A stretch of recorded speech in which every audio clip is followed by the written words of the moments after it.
നമ്മുടെ കൗമാരത്തിന് എന്താണ് സംഭവിക്കുന്നത്? ഇത്രയും അപകടകരമായ ഒരു കൗമാരം എന്തുകൊണ്ട് കേരളത്തിൽ രൂപപ്പെട്ടു? ആരും ഒന്നും ചിന്തിക്കുന്നില്ല, ആരും ഒന്നും ചർച്ച ചെയ്യുന്നില്ല. 13 വയസ്സായ ഒരു പെൺകുട്ടി തനിക്ക് ഐഫോൺ വാങ്ങുന്നതിനും കൗമാര സുഹൃത്തുക്കൾക്ക് മോട്ടോർ ബൈക്ക് വാങ്ങുന്നതിനും വേണ്ടി പണം കണ്ടെത്താൻ സ്വർണം കയ്യിലുള്ള ബന്ധുവിനെ കൊല്ലാൻ പദ്ധതിയിടുന്നു. ആസൂത്രണം ചെയ്ത് ആ കൊലപാതകം നടപ്പിലാക്കുന്നു.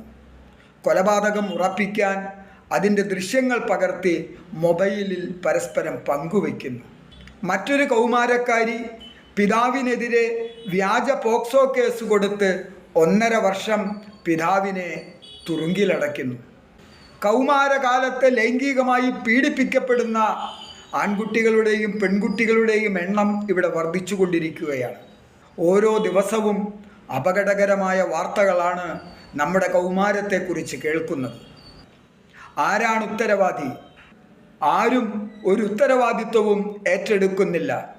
മാതാപിതാക്കൾക്ക് ഉത്തരവാദിത്വമില്ലേ? ഭരണകൂടത്തിന് ഉത്തരവാദിത്വമില്ലേ? അധ്യാപകർക്ക് ഉത്തരവാദിത്വമില്ലേ? ബന്ധുജനങ്ങൾക്ക് ഉത്തരവാദിത്വമില്ലേ? അയൽക്കാർക്ക് ഉത്തരവാദിത്വമില്ലേ? മതപൗരോഹിത്യത്തിന് ഉത്തരവാദിത്വമില്ലേ? ഓരോ മണിക്കൂറിലും ധ്യാനങ്ങളും പ്രാർത്ഥനകളും പൂജകളും വഴിപാടുകളുമൊക്കെ സ്വീകരിക്കുന്ന മതപൗരോഹിത്യമേ, നിങ്ങൾ നിവർന്നു നിന്ന് പറയാമോ ഞങ്ങളുടെ കൗമാരം സത്യസന്ധമായ നല്ല വഴിയിലൂടെയാണ് സഞ്ചരിക്കുന്നത് എന്ന്? വികലമായൊരു കൗമാരത്തെയാണ് നിങ്ങൾക്കും ആവശ്യമുള്ളത്. കാരണം അങ്ങനെ വികലമായ ഒരു കൗമാരം പിന്നീട് ജൻസിയായി മാറിയാൽ അവരെ നിങ്ങളുടെ താല്പര്യങ്ങൾക്ക് വേണ്ടി, നിങ്ങളുടെ സുഖലോലുപതയുടെ അജണ്ടകൾക്ക് വേണ്ടി അവരെ നിങ്ങൾക്ക് ഉപയോഗിക്കാൻ കഴിയും. ഈ കൗമാരം ഇങ്ങനെ വഴിതെറ്റാൻ തുടങ്ങിയത് ആ വിഷയത്തിലേക്കാണ് ഞാൻ വരുന്നത്. ഭാരതത്തിലെ പ്രായപൂർത്തി സംസ്കാരം അന്താരാഷ്ട്ര സംസ്കാരമായിരുന്നില്ല.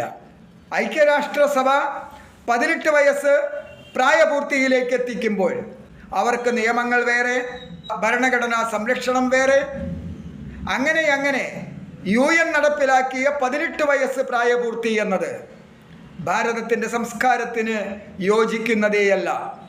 രാഷ്ട്രപിതാവ് 13ാമത്തെ വയസ്സിൽ വിവാഹിതനായ രാജ്യത്താണ് അന്താരാഷ്ട്ര സമ്മർദ്ദത്തിൻ്റെ ഫലമായി 18 വയസ്സ് പ്രായപൂർത്തിയാക്കി മാറ്റിയത്. കൂടുതൽ കേൾക്കുവാൻ വാർത്താ സമ്മേളനം യൂട്യൂബ് ചാനൽ സബ്സ്ക്രൈബ് ചെയ്ത് 9188233020 എന്ന നമ്പറിലേക്ക് വാട്സപ്പ് ചെയ്യുക.